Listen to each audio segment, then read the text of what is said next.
This is the Lear's macaw, the very rare one. This was the very first one I had. I had it a very short time. It was ancient, absolutely ancient.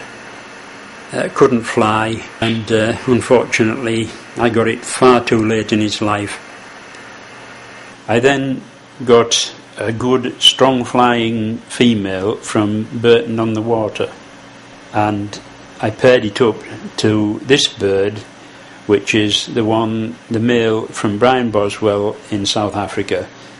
He donated it to me as soon as I got the female from Burton on the Water.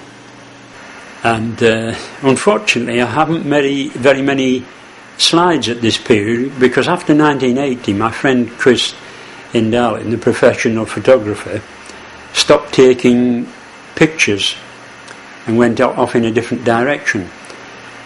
And so the only slides I have are what visitors took and then sent me copies.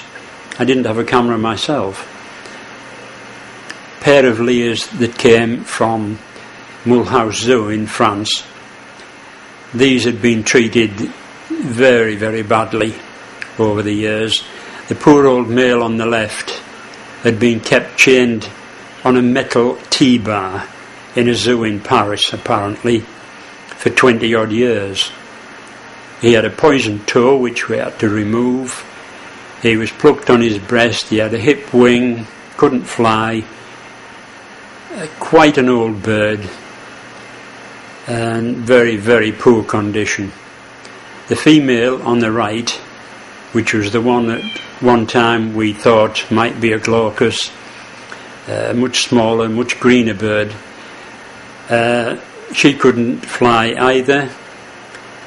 She'd been kept by herself for about 20 years, and she had both ends of her wings that had been apparently hammered with a piece of wood when she was first caught, and none of the wingtip feathers would grow again.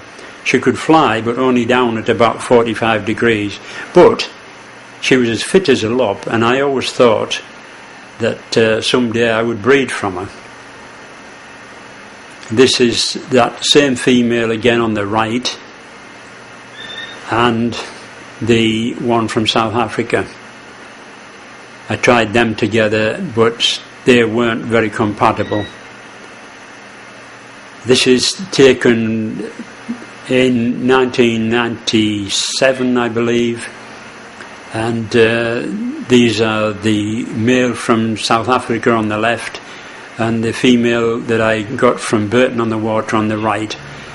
And these birds have been flown for quite a while in my large aviaries, in amongst all my young birds, and they got into better and better condition year after year. It's similar to finding somebody who's completely out of condition in their 30s, a human being, armchair potato I think they call them, and then putting them onto a dietary regime and going down to the gym every day, and within 2 or 3 years that person is a completely different animal. And this also can happen with your birds. This is the female from Burton on the Water, who often, when she's bored, sits with her eye half shut. And this is one of my hyacinthine macaws, scavenging in amongst the nutshells on the floor in one of the big aviaries in winter. And one of our first young hyacinth macaws. Not the easiest of birds to hand rear. We found that they occasionally got problems with thrush, but we found the answer to that quite quickly. And here are 2 beautiful young hyacinths we reared, and Buffon's macaw. Now this is what I really loved. I adored doing this. Sitting on the floor, on the grass, playing with the, by now, semi-tame young macaws of all the different varieties. There's militaries, buffons, canindis, hyacinths, the whole group together. These were the first 3 canindis we ever bred. These were bred, of course, in 1987, and there were 3 males, and were absolutely lovely, lovely temperament. They never ever bit me until we introduced them to the young female that we bred in the 2nd year, and as soon as she appeared, these little blighters turned into absolute little devils, and they'd nip you every chance that they had. That's an absolute pleasure. It brings back great memories. I was very, very fortunate, privileged person to be able to work with such gorgeous birds, and they were all my babies. These are the 3 male canindis, the first 3 we ever bred. This was a young pair that we bred and kept back for breeding of the macaws, the Mexican militaries. These were a nice shot there of 2 young buffons macaws, and one of them in flight. This again is my original Canindi macaw male. Very difficult to pair up this bird, very, very choosy. I always can tell him because of his slightly longer beak.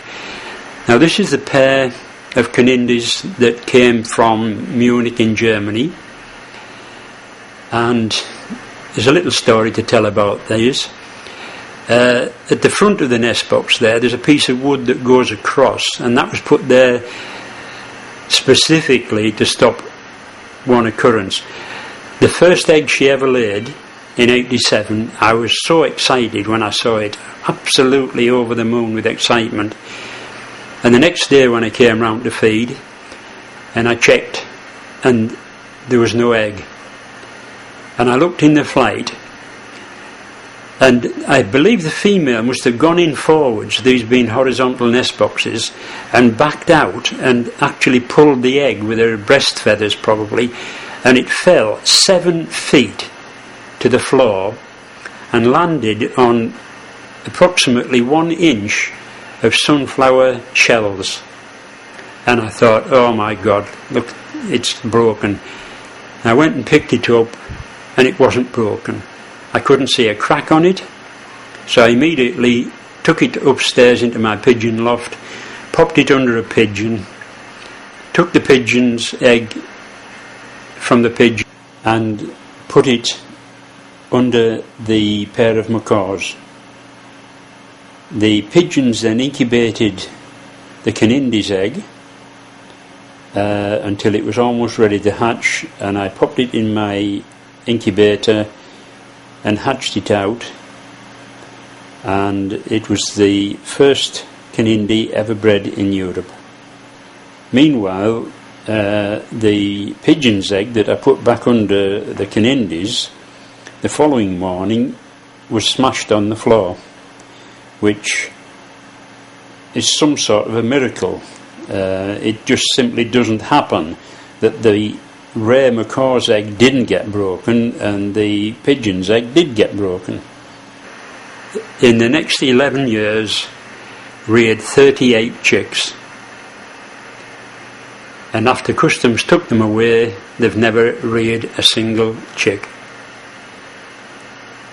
My babies.